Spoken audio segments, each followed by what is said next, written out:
በአንተ ላይ ክፉ በሰራብህ ወንድም ላይ ለበቀል የሰነዘርከው ነገር ሁሉ በጸሎት ጊዜ ልቦናን እየመጣ ይፈትናል።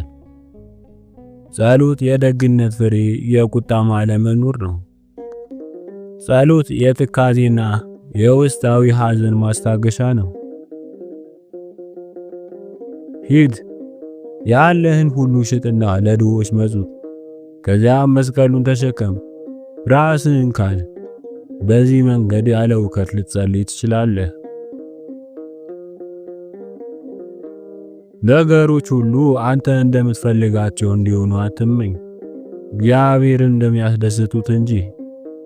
እንደዚህ ከሆነ የማትታወክና በጸሎትህም ጊዜ አዘውትረህ የምታመሰግን ትሆናለህ። ራሱን ከሁሉም ተለይቶ የተጣለ እንደሆነ አድርጎ የሚያስብ መነኩሴ ብፁዕ ነው። ውስጣዊ ሰላምን የሚሻ መነኩሴ ለጠላቱ ጦር የማይበገር ሆኖ ይኖራል።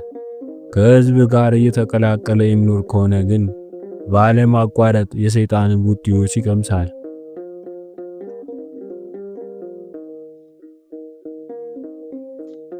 አባ ኔጥራስ። የአባ ስዋኖስ ረድ የነበረው አባ ኔጥራስ በደብረ ሲና በበዓቱ እያለ ለሰውነቱ የሚያስፈልጉትን ነገሮች በተመለከተ ራሱን በጥንቃቄ ይዞ ነበር። በኋላ ጳጳስ ሲሆን ግን ለሥጋ በሚያስፈልጉት ነገሮች ግድ የለሽ ሆነ። ረዱ አንድ ጊዜ አባ በገዳም እያለን ይህን የመሰለውን ተባቶና ትርምት አታደርገውም? አባ ኔጥራስም በገዳም እያለሁ ውስጣዊ ሰላም ድህነት ነበረኝ። ስለዚህ በአንድ በኩል እንዳልታመም በሌላ በኩልም ከሚገባኝ በላይ እንዳልጠግብ ስል ብቻ ሰውነቴን እጠብቀው ነበር። አሁን ግን በዓለም ውስጥ በምቾት ወንበር ላይ ነኝ። ብታመም እንኳን ተከታትሎ የሚያሳክመኝ አለ። ስለሆነም ይህን ሁሉ የተቀጠቀጠ ትርምት የምፈጽመው በውስጥ ያለውን መነኩሴ እንዳላበላሸው ብዬ ነው። አባ ኔቅጣስ።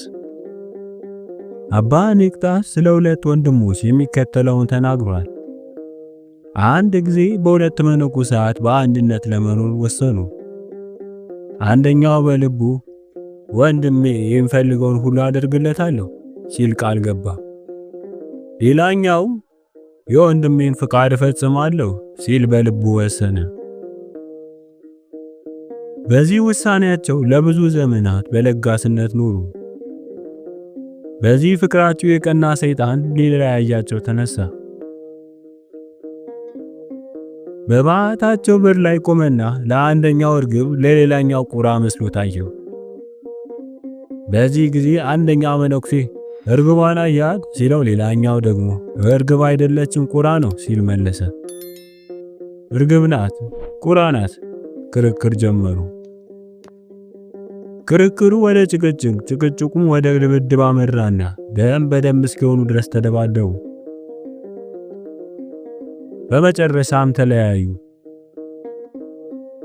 ከ3 ቀናት በኋላ ወደ ልባቸው ተመልሰው ሁለቱም ተጸጸቱ፣ ይቅርታም ተጠያየቁ።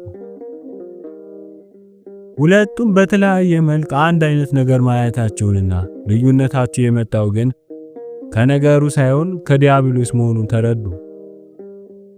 እስከ ዕለተ ሞታቸውም አብረው ያለ ጸብ ኖሩ። አንድ ወንድም አባ ዜዎስን 3 ቁራጭ ዳቦዎች በቀን ብመገብ ብዙ ነውን ብሎ ጠየቀው። አባ ዜዎስም ወደ ገዳም የመጣኸው በአውድማ እህል ልትወቃ ነውን? ያ ወንድም አስከትሎ 3 ብርጭቆ ወይን መጠጣስ ብዙ ነውን? አባ ዜዎስም ሰይጣን ባይኖር ኑሮ ብዙ አይሆንም ነበር፣ ነገር ግን ሰይጣን አለና ብዙ ነው።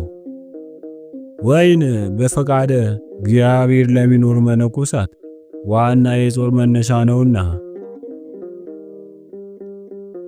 አባ ዛንቲያስ ውሻ ከኔ ይሻላል፣ እርሱ ለሌሎች ፍቅር አለው፣ በማንም ላይ አይፈርድም ይል ነበር።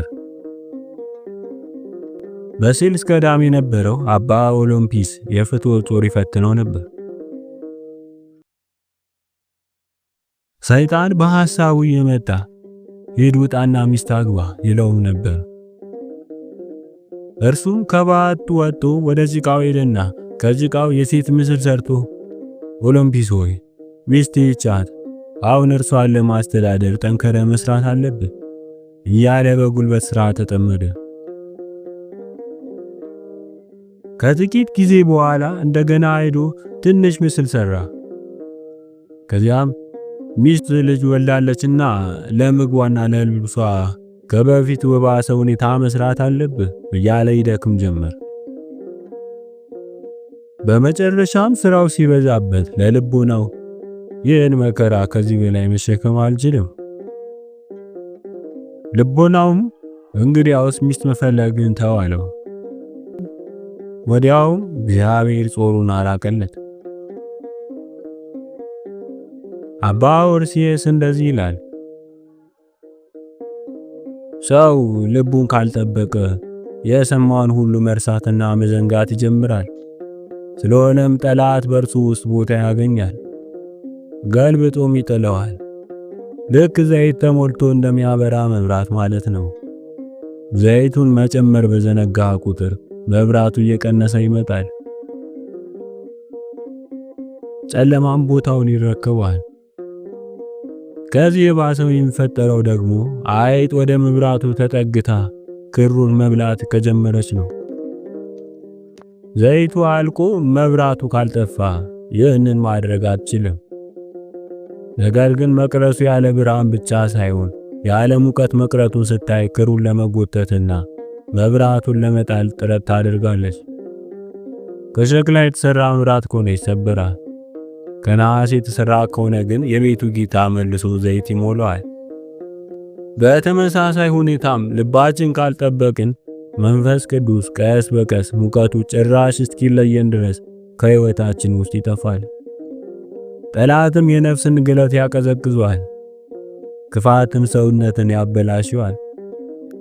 ነገር ግን ሰው ከእግዚአብሔር ጋር ጠንካራ ግንኙነት ኖሮት በዝንጋኤ ውስጥ የሚሰቃይ ከሆነ እግዚአብሔር በቸርነቱ እርሱን መፍራትና የፍርዱን ሰዓት ማስታወስን በልቦና ያስቀምጥበታል።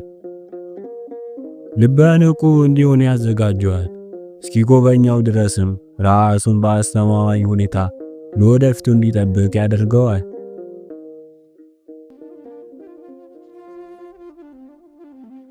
አባ ዮሐንስ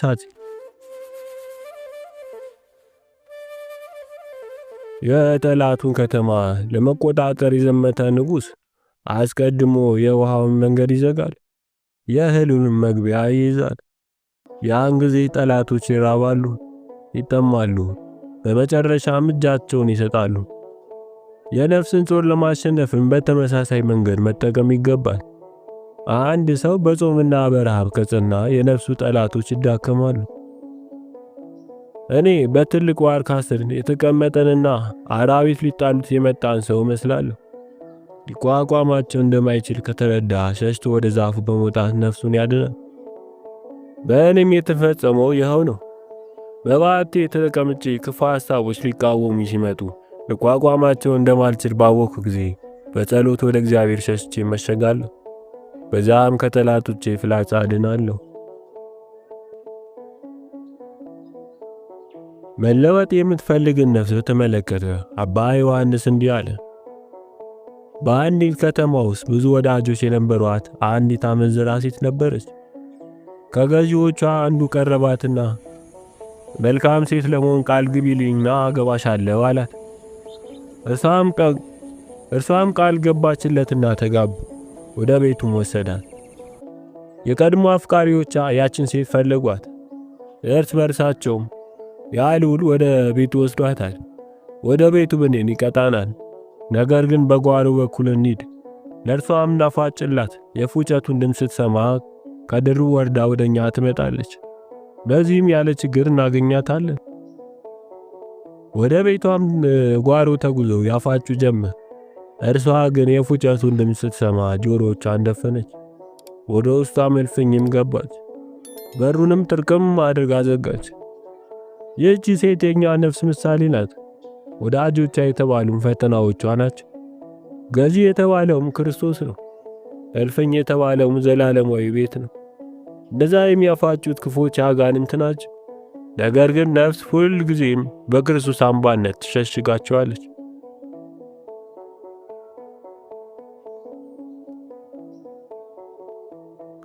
አባ ዮሐንስ ልቦናው ከእግዚአብሔር ጋር ስለነበር ምድራዊ ነገሮችን ይዘነጋ ነበር። አንድ ቀን አንድ ወንድም ቅርጫት ሊወስድ ወደ አባ ዮሐንስ ባህ መጣ። አባ ዮሐንስም ምን ፈልጎ እንደሆነ ጠየቀው። ያም ወንድም ቅርጫት ፈልጌ ነው አለው። አባ ዮሐንስ ወደ ባቱ ተመለሰና ዘንግቶት ወደ ሽመና ስራው አመራ። ጥቂት ቆይቶ ያ ወንድም አንኳኳ። አባ ዮሐንስም መጥቶ ምን ፈልገህ ነው አለው። ቅርጫት ስጠኝ ብዬ ነበር ሲል መለሰለት። ተመልሶ ወደ ባቱ ሲገባ ልቦናው በሰማያዊ ነገር ስለተመሰጠ ዘንግቶት ወደ ሽመናው ስራ እንደገና ገባ። ለሶስተኛ ጊዜ ያ ወንድም ሲያንኳኳ አባ ዮሐንስ ተመልሶ መጣና ምን ፈልገህ ነው አለው። ቅርጫት ስጠኝ ብዬ ነበር። አባ ዮሐንስም እጁን ይዞ እየጎተተ ወደ ባቱ አስገባውና ቅርጫት ከፈለክ ያዝና ሂድ። በእውነቱ እንዲህ ላሉ ነገሮች እኔ ጊዜ የለኝም።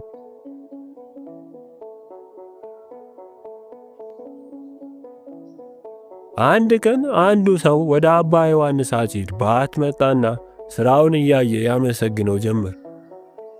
አባ ዮሐንስም ዝም አለውና ገመድ መስራቱን ቀጠለ። እንግዳውም እንደገና ወሬውን ቀጠለ። አባ ዮሐንስም ጸጥ አለው። ለሶስተኛ ጊዜ እንግዳው ወሬ ሲያበዛ አንተ ወደ ባቴ በመግባትህ እግዚአብሔር ወጥቶ ሄደ ብሎ ተናገረው። አባ ዮሐንስ እንዲህ አለ። የብሕትውና ኑሮ በከተማ ውስጥ የሚኖር አንድ ሽማግሌ ነበር። ያ ሰው በከተማ ውስጥ ከፍተኛ ቦታ የሚሰጠውና ባለዝናም ነበር። አንድ አረጋዊ አባት ከማረፉ በፊት ያንን ሰው ሊያየው እንደሚፈልግ በዛ ሰው ጥሪ ደረሰው። ያም ሰው በቀን ከተጓዝኩ ሰዎች ስለሚከተሉኝ ለኔ የተለየ ክብር ይሰጡኛል ብሎ አሰበ። ስለዚህም በሌሊት ሰው ሳያየው ለመጓዝ ወሰነ። በመሸ ጊዜም አሁን ማንም አያኝ ብሎ ተነሳና ጉዞ ጀመረ። ነገር ግን ሁለት መላእክት ታዘው መብራት ይዘው መንገዱን ይመሩት ነበር። ይህንን የተመለከቱ የከተማው ሰዎች ወደ እርሱ ተሰበሰቡ። መላ ከተማው ያንን የመላእክት ብርሃን እያየ ከኋላ ተከተለው። ከክብር በሸሸ ቁጥር የበለጠ ክብርን አገኘ። በዚህም ራሱን ከፍ ከፍ የሚያደርግ ሁሉ ይዋረዳል፣ ራሱንም የሚያዋርድ ሁሉ ከፍ ከፍ ይላል የሚለው የወንጌል ቃል ተፈጸመ። ሉቃስ ምዕራፍ 14 ቁጥር 11። አባ ጴሜን አባ ዮሐንስ እንዲህ ብሎ መናገሩን ገልጧል። ቅዱሳን በአንድ ቦታ የበቀሉ ዛፎችን ይመስላሉ። ከአንድ ምንጭ ጠጥተው ልዩ ልዩ አይነት ፍሬ ያፈራሉ። የአንዱ ቅዱስ ሥራ ከሌላው ይለያል። ነገር ግን በሁሉም አድሮ የሚሰራው አንድ መንፈስ ቅዱስ ነው።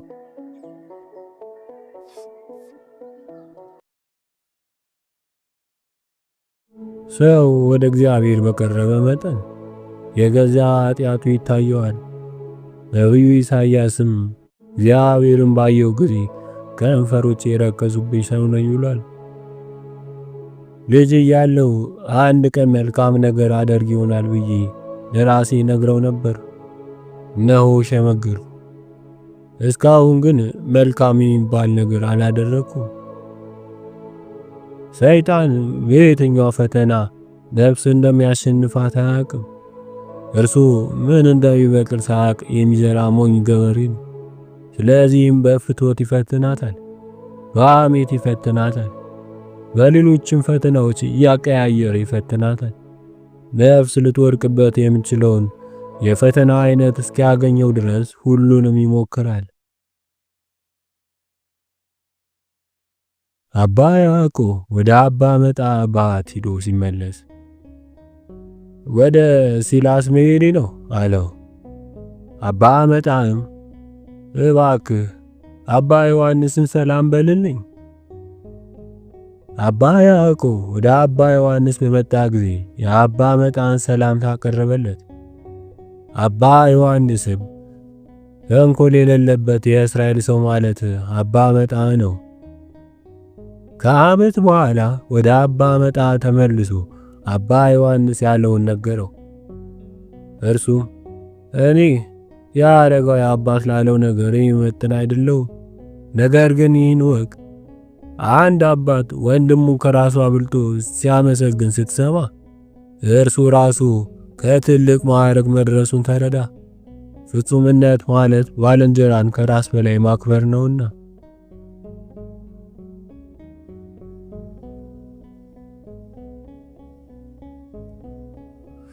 አንድ ወንድም አባ መጣን እባክህ የምክር ቃል ለግሰኝ አለው። አባ መጣን እግዚአብሔር የሚጸጸት ልቦናና ትሑት ስብዕና እንዲሰጥ ጸልይ። በደልህን አትዘንጋ። በሌሎች ላይ መፍረድ ትተህ ራስህን የሁሉም የበታች አድርገህ ቁጥር። ከልጅ ጋርና ከመናፍቅ ጋር ጓደኛ አትሁን። እንደመጣልህ መናገርን ካንተ አርቅ። አንደበትህንና ሆድህን ተቆጣጠረው። በጣም ጥቂት ወይን ብቻ ጠጣ። አንድ ሰው ስለ አንድ ጉዳይ ሲያወራ አትከራከረው። ትክክል ከሆነ እውነት ነው በለው። ትክክል ካልሆነ የምትናገረውን ታውቀዋለህ በለው። ትህትና ማለት ያ ነው። አባ ማርቆስ በገዳማ አስኬት የነበረው አባ ስዋሉስ አባ ማርቆስ የተባለ የጽሕፈት ችሎታ ያለው ረድ ነበረው።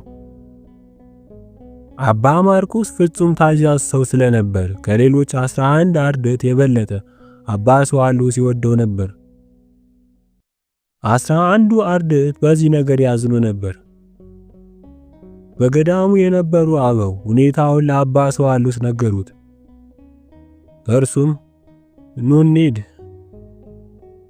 አለና የ11ዱን አርድእት የባታቸውን በር እያንኳኳ ወንድሜ ገሌ ቶሎና እፈልጋለሁ ይል ነበር።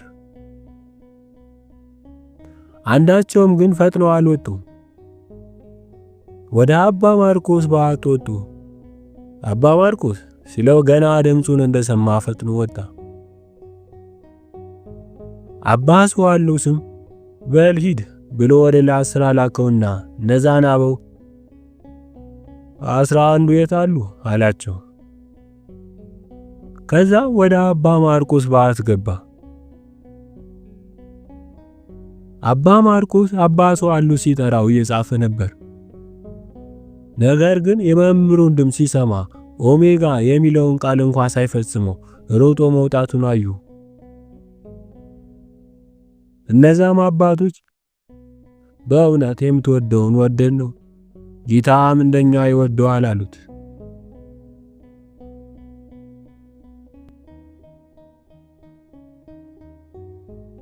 አባ ስዋሉስ ወደ ሱሪያ ሊሄድ በፈለገ ጊዜ ረዱ አባ ማርቆስ አባ አንተን ልተውህ አልወድም፣ ይህንንም ቦታ ትቼ ልሄድ አልወድም፣ እባክህ በዚህ ቦታ 3 ቀን ብቻ ቆይልኝ እያለ ለመነው። በሶስተኛው ቀን አባ ማርቆስ አረፈ።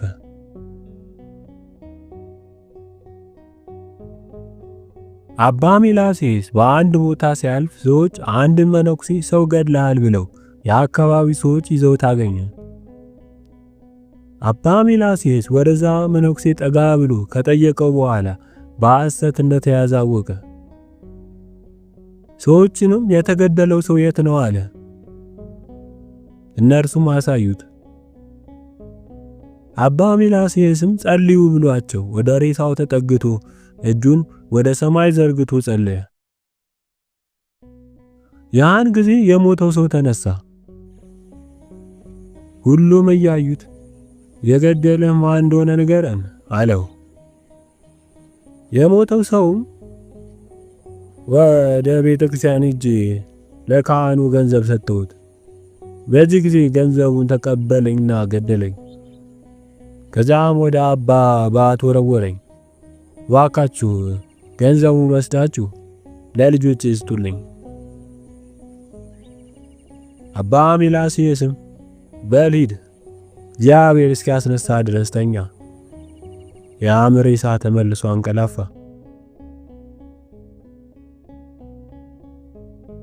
አባ ማርቆስ ግብፃዊ ለ30 ዓመታት ከባቱ ሳይወጣ የሚኖር መነኩሴ ነበር። በአካባቢው የሚገኘው ቤተክርስቲያን ካህን በየጊዜው ወደ እርሱ እየሄደ ስጋ ወደሙን ያቆርበው ነበር። ዲያብሎስ የዚህን አባት ጽናት አይቶ ቀናበት። ስለዚህም አባ ማርቆስ ካህኑ እንዲጸየፈው በማድረግ ሊፈትነው አሰበ። ሰይጣንም እርኩስ መንፈስ ያደረበትን ሰው ወደ አባ ማርቆስ ላከው። ያም እርኩስ መንፈስ ያደረበት ሰው ጸልይልኝ የሚል መስሎ ቀረበና የካህኑ ኃጢአት ሰነፈጠኝ፣ ከዛሬ ጀምሮ ወደ አንተ አታቅርበው ብሎ ጮኸ። አባ ማርቆስም ሁሉም ሰው ከበደል ለመራቅ ይሮጣል፣ አንተ ግን ይዘው መጣ፣ እንዳይፈረድብህ አትፍረድ ተብሏልና፣ ኃጢአተኛ ቢሆንም እግዚአብሔር ይፈውሰዋል፣ ተፈወሱ ዘንድ እያንዳንዱ ስለሌላው ይጸልይ ተብሏልና። ይህንን ብሎ ሲጸልይ በሰውየው ላይ ያደረው ሰይጣን ትቶት ኮበለለ። ሰውየውንም በሰላም አሰናበተው።